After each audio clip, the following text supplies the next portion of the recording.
Early Saturday morning, I had just dropped off my wife, Elsbeth Tipton, at the airport. It was a bright, beautiful day, and this caused my thoughts to wander from subject to subject, rather than being focused as usual. The thing that occupied most of my gray matter was Elsbeth. She recently turned 40. I, Blake Tipton, am only 35, and it seemed to have a deeper impact on her than I realized. Turning 40 was obviously a big milestone for her, but she didn't seem to enjoy the 40th birthday party I threw in her honor. Her 40th birthday meant nothing to me except for future children. I'll get to that later. I truly believe that age is just a number. Probably, if I had thought differently 10 years ago, I would not have married a woman 5 years older than me. But this did not bother me in the least. Elspeth had gone to visit her two sisters and their families, who lived more than 700 miles away. She said she needed a week after the birthday party I threw for her to clear her head. "Honey, not only am I turning 40, she told me a few days ago, but I need to reconsider my goals in my professional life, and I really miss Eleanor and Eva and their families." I had no problems with this trip and did everything in my power to make it easier. I was a little concerned when she was pensive for a few days between buying plane tickets and me dropping her off at the airport, and was even more concerned when she looked like a blow-up doll in bed last night, rather than a wild one. Cat, as she usually is, but chalked it up to stress. My mind was also preoccupied with some of the minor weight loss that Elsbeth had experienced over the past few months. This was not a sign of a serious illness, but nevertheless bothered me. All the time I knew her, Elsbeth weighed between 139 and 141 pounds. That is, until the last few months when it dropped to 134 or 135. At 140, she looked better. Another thing that was causing turmoil in my mind was Elsbeth's seeming reluctance to start a family. When we got married, she was definitely ready for at least a couple of beloved babies, but it was a question of when, and I knew that first pregnancies after 40 usually weren't so easy. While I was driving, I decided to make her say when within a few days of her returning from her trip. Most of the other things that were on my mind were important to me, but not to this story, so I won't bore you with them. However, another important thing was that I did not want to miss such a beautiful day.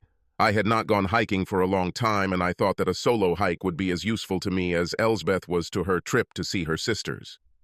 It was then that I decided to go hiking in the nearby mountains. Rangers recently warned residents not to walk on certain trails, especially women, because several incidents, including rape, have occurred and a serial offender has yet to be caught. However, I'm too big, strong, and stupid to be afraid. I haven't been afraid of anything physical since I was 12, so it didn't mean anything to me. My house is 30 miles from a challenging mountain trail I wanted to hike, so I stopped, loaded my backpack with food and 3 insulated metal bottles of ice water, a spare t-shirt and long-sleeve shirt, a knife, a flashlight, and a few other things. Little things, although I intended to return home before dark. I strapped on my hiking boots, tossed my backpack on the passenger seat, and drove to the trailhead. There were fewer cars in the parking lot than there usually are on a Saturday morning in early fall, perhaps because of warnings about a serial rapist. Be that as it may, I set off at a brisk pace, enjoying the peace and quiet, disturbed only by the singing of birds and the light breeze rustling through the treetops, as well as the magnificent scenery. After walking a few miles, I stopped for about 20 minutes to eat a few energy bars and drink a liter of water, still ice cold, and then continued on. Instead of staying on the main trail, I turned onto a rarely used spur that ended in a cliff about 2 kilometers away and walked briskly forward. It was about 15 minutes into my lunch stop when I heard muffled sounds of distress coming from my right. Always being both curious and not brain enough to be afraid, I quickly walked in the direction of the sounds. Not more than 50 meters from the path, I saw 2 bodies on the ground. The man lying on top with a knife was apparently threatening the naked woman lying below. I didn't hesitate for a second. Throwing off my backpack as I ran into the guy before he saw me. He had just begun to turn his head in response to the sound of a 230-pound bull rushing through the underbrush when I kicked him in the right temple. I think my foot hit hard enough that if it had been a soccer ball, I could have scored from 60 yards. In any case, he flew away from the woman and lay motionless a few yards away from her. I was about to trample him when I saw that he had passed out, and since his knife was out of reach, I turned my attention to his victim. The topless woman looked scared to death. Her jean shorts were unbuttoned but not removed, and leaves were tangled in her hair. Once again, making sure that the rapist was not moving, I took care of her. I extended my hand to her. "Are you okay?" I approached the rapist and noticed that he matched the physical description of a serial rapist that other victims had given to authorities. I made sure once again that the knife was out of his reach. Then I knelt down and felt his pulse. He was definitely dead. Then I had to decide what to do, besides helping his victim get out of the forest. I approached her. I didn't introduce myself. "I'm Blake." "And who are you?" "Rachel." "Rachel Webb," she replied, shaking my outstretched hand. "Well, Rachel, the attacker is dead. Apparently, I fatally kicked him. Now we need to decide what to do. Ultimately, I'll do what you want. But let me give my initial thoughts, and then you have your say, okay?" "Of course," she said, and then added with a stern expression, "I'm glad he's dead." "Me too, because I'm sure he's a serial rapist." This seemed to make Rachel's eyebrows rise. Then I continued, "I would prefer if we just left it like this." I wiped away any traces of my DNA from it after taking the pulse, and there is no other sign that I touched it because I only touched it with the toe of my shoe. I'm worried it might have your DNA on it. "How did he touch you?" Rachel was a little hesitant to answer, but eventually answered. But she was traumatized, so she couldn't tell me much. I decided that we needed to do something with the body, but without Rachel or me being involved. After a few minutes of thinking and exchanging ideas, I said, "Let me look around."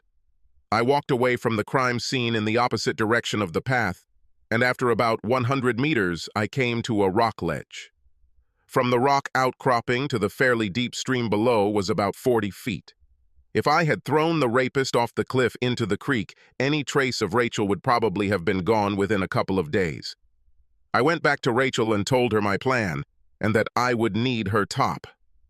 Using it, I grabbed the rapist by the legs and dragged him to the ledge, then threw him face down into the stream. He hit it right in the center, where the stream was deep enough to completely cover his body, although he could be seen.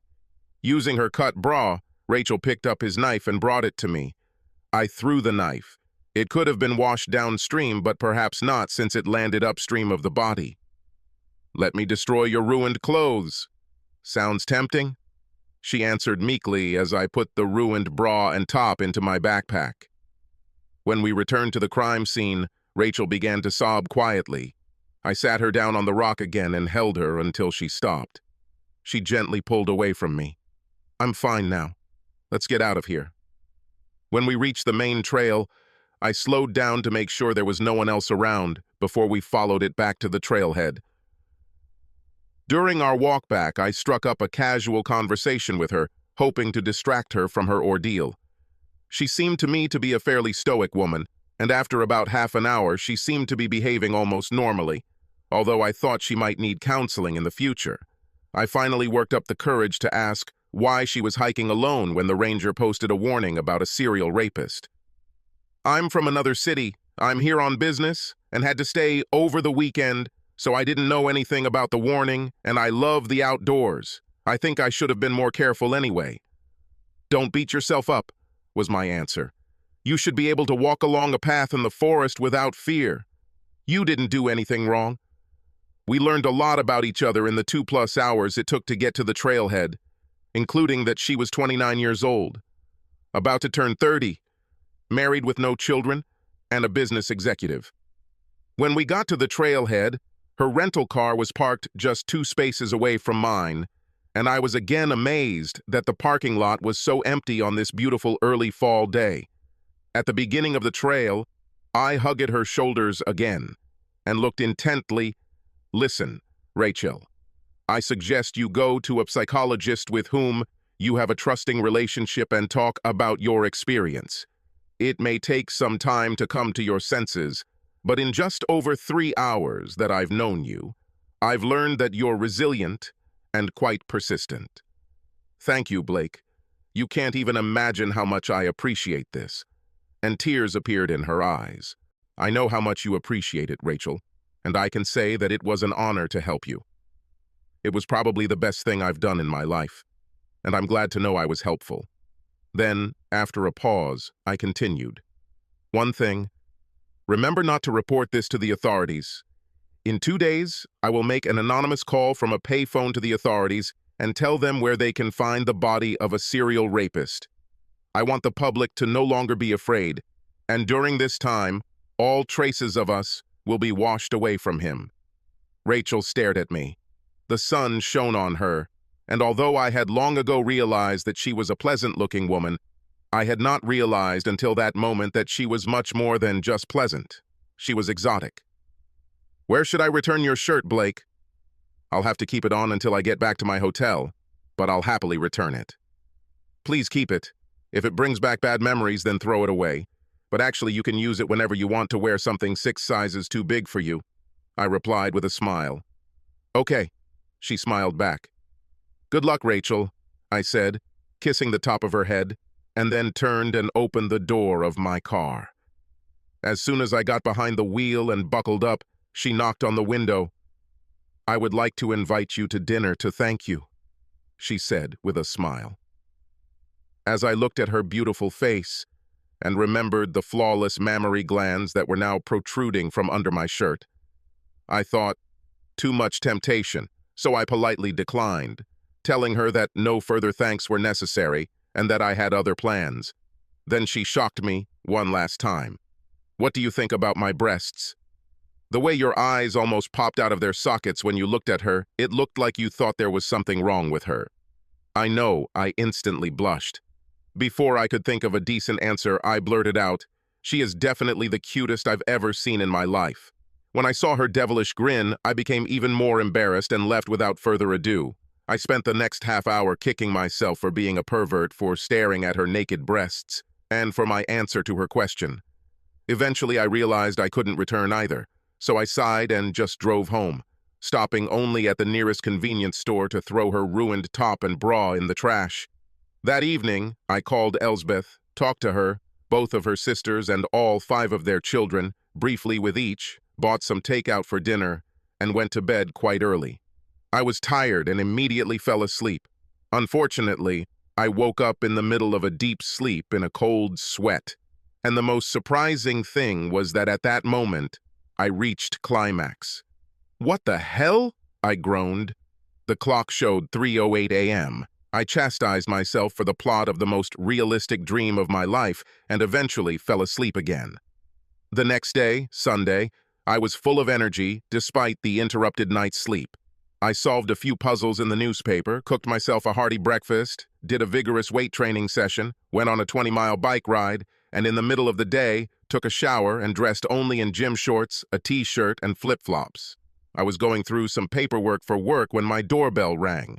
When I opened it, I couldn't believe who the doorbell was, the same person who had figuratively ring my bell the night before, Rachel Webb. "Rachel," I greeted her in shock. "What are you doing here and how did you know where I live?" "I knew where you lived because I had your license plate, and I have an employee who can find out anything.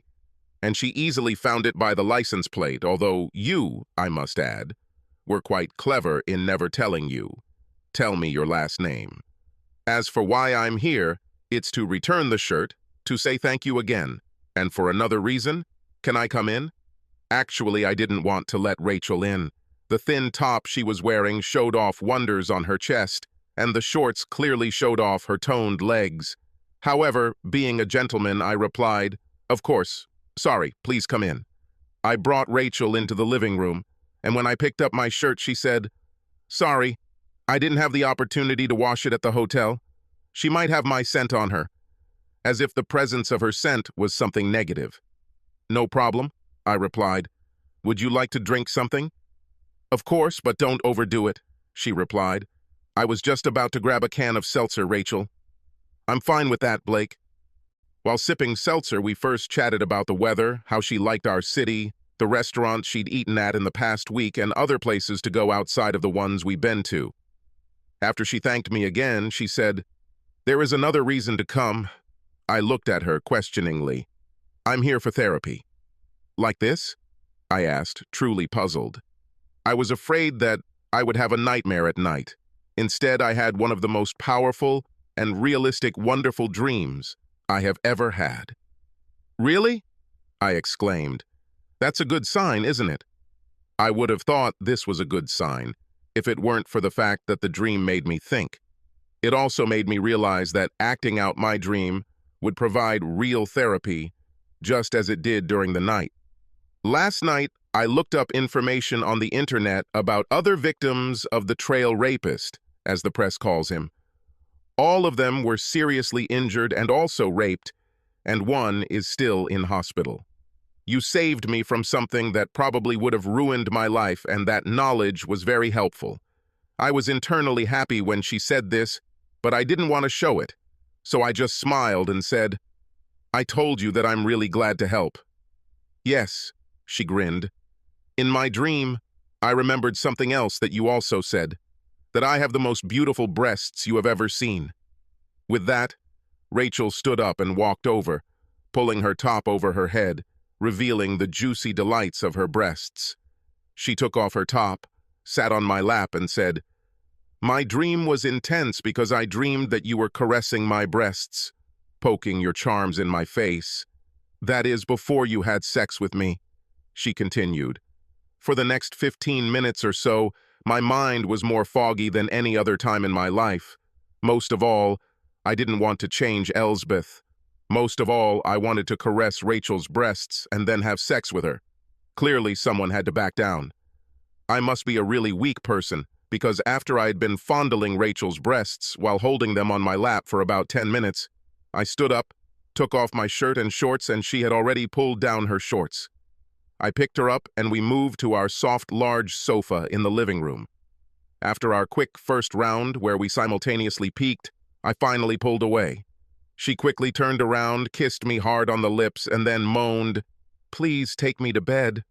"No problem," I growled.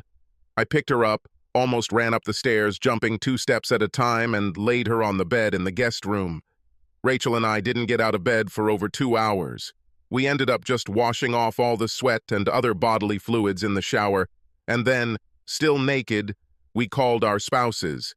Surprisingly, both were impossible to contact. Elsbeth's sister Eleanor said mysteriously, "She's been away all day, and I don't know when she'll be back." "Just tell her I called Eleanor and let me know if any of her plans change," I said politely, before asking her to hug her children for me and ending the call. In Rachel's case, she simply said, "My husband John didn't respond, so I left him a nice voicemail and told him I'd be spending the rest of the evening with business associates." "You and I need to talk things over, don't we, Blake?" "Yes, we need to discuss how many climaxes we can have before tomorrow morning," I growled. "You know, I have to work tomorrow morning," she grinned. "Yes, but your job here tonight is to make sure I'm as sexually satisfied as I've ever been." By the time we fell asleep in each other's arms, I realized that if she was as good at her job as she was at satisfying me sexually, she was probably the best businesswoman in the state. Rachel checked out of her hotel room on Monday morning, putting all her clothes in her rental car, and, after her afternoon appointments, arrived at my house around 6 p.m. I gave her the remote control for our 3-car garage, so she drove into the empty space and carried her suitcases into my house and upstairs to the second guest bedroom, where we slept the night before. I returned home half an hour later, and she was in the kitchen wearing just an apron and high heels, preparing a pre-dinner snack. There was something about my connection with Rachel that overwhelmed me. It was more than just perfect breasts and other delights. It was something unearthly that I simply could not explain. She stayed overnight from Monday to Thursday. Before returning home on Tuesday, I drove to a rough part of town, changed clothes, walked 2 blocks from my car to a payphone where I was sure there were no cameras. I looked, and, wearing gloves, wiped my quarter clean, called authorities, and told them where they could find the body of a serial rapist, and then hung up. After my call, the news spread very quickly. Authorities apparently quickly located the body and conducted urgent DNA testing. On Thursday morning, every media outlet in the city, including a headline in the morning's leading newspaper, confirmed through DNA testing that the dead body found was that of a serial rapist. The whole town breathed a sigh of relief, and Rachel almost felt dizzy when she read the 2-page article in the newspaper. I took Rachel to the airport on Friday morning. After I kissed her goodbye, she said, "We both need a month to think it over. I've been floating somewhere in the clouds having sex with you for the last week. It will probably take me a month to figure this out. Then I'll call you." "Sounds like a plan," I replied, because I had nothing to add.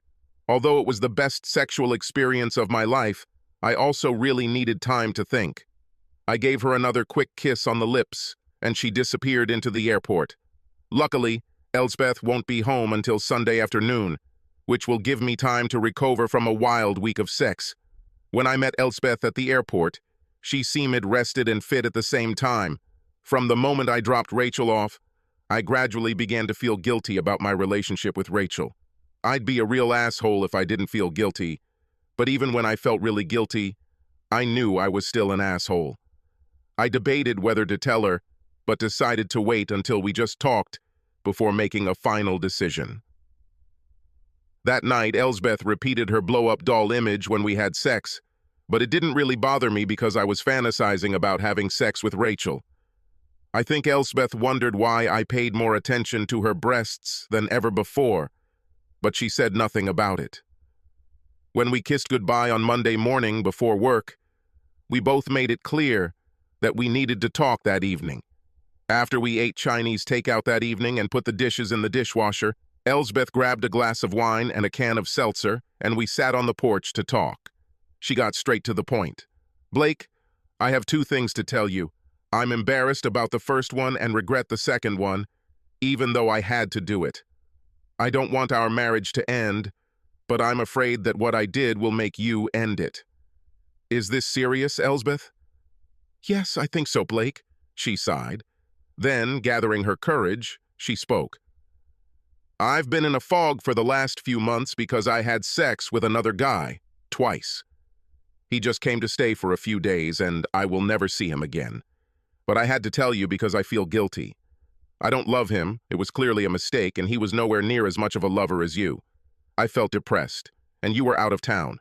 I had sex with him in his hotel room 2 nights in a row. I attribute my recent weight loss to my worries about it." She looked at me with sad eyes. I just stared back. If it weren't for my connections with Rachel, I probably would have freaked out. Instead, I just kept the powder dry. I think Elsbeth was surprised that I didn't attack her. After a minute or so of delay, when the expected fireworks did not go off, I asked tensely, "What else?" Tears welled up in her eyes.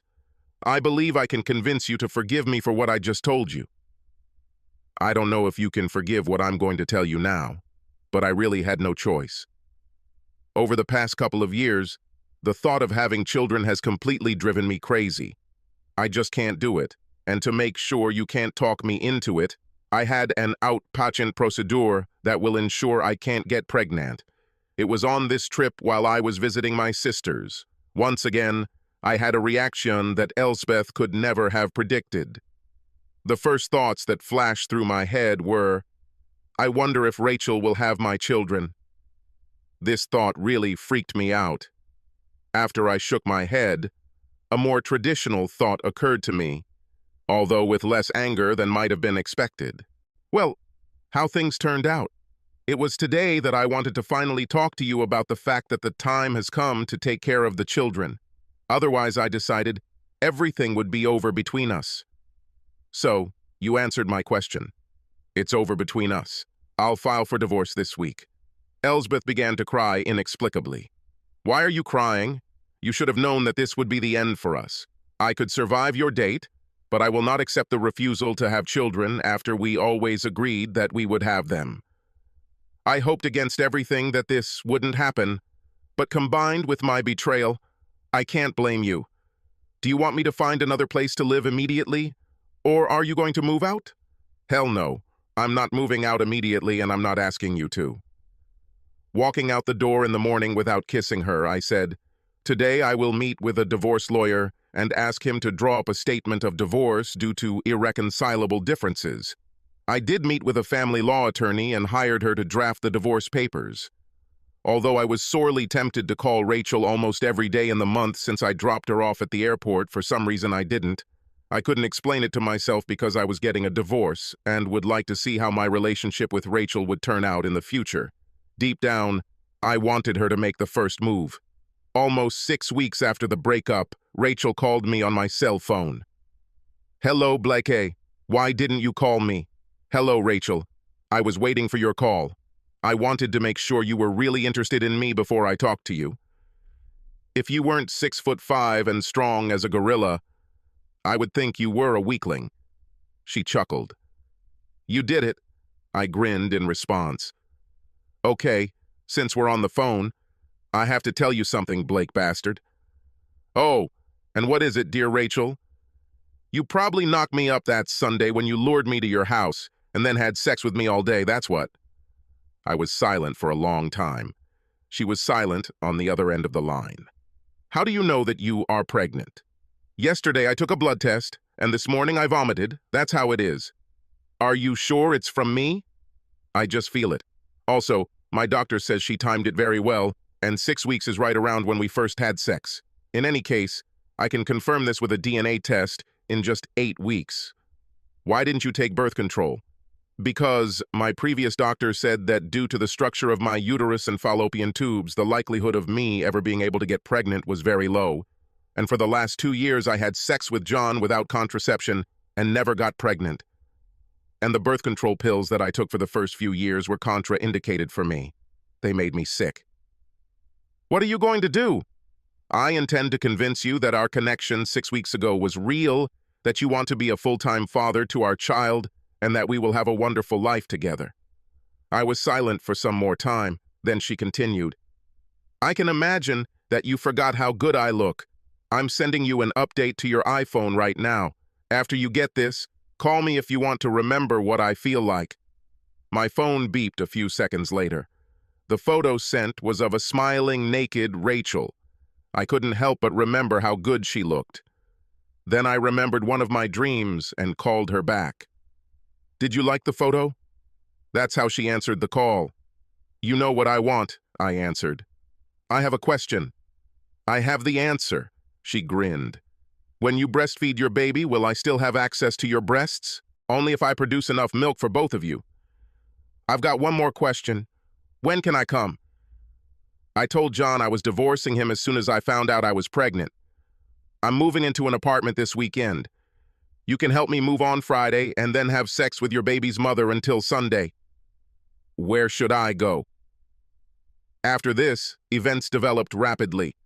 Rachel was more interested in moving to my city than I was to hers, so 2 months after that call, we were living in a small house in the nearby suburbs. She left her job with a good recommendation to find a new one after giving birth. At 9 weeks, we had a DNA test done on our unborn baby girl, and it was no surprise to any of us that she was my daughter. My divorce took place 4 months later. Elsbeth cooperated. We split everything 50-50, including the sale of our house. We both had good incomes, so neither of us suffered economically. Rachel's husband was fighting a divorce until he was given a DNA test, after which there were no problems. They also split everything 50-50. We are now approaching our 10-year wedding anniversary and Rachel's 40th birthday. She and I have 3 children, a dog, and a rabbit. I'm as happy as a pig in shit. She is not at all worried about turning 40 and is looking forward to the party I will throw in her honor, which will be attended by our children and the children of all our adult guests. Even though she's breastfed 3 kids, Rachel still has the best breast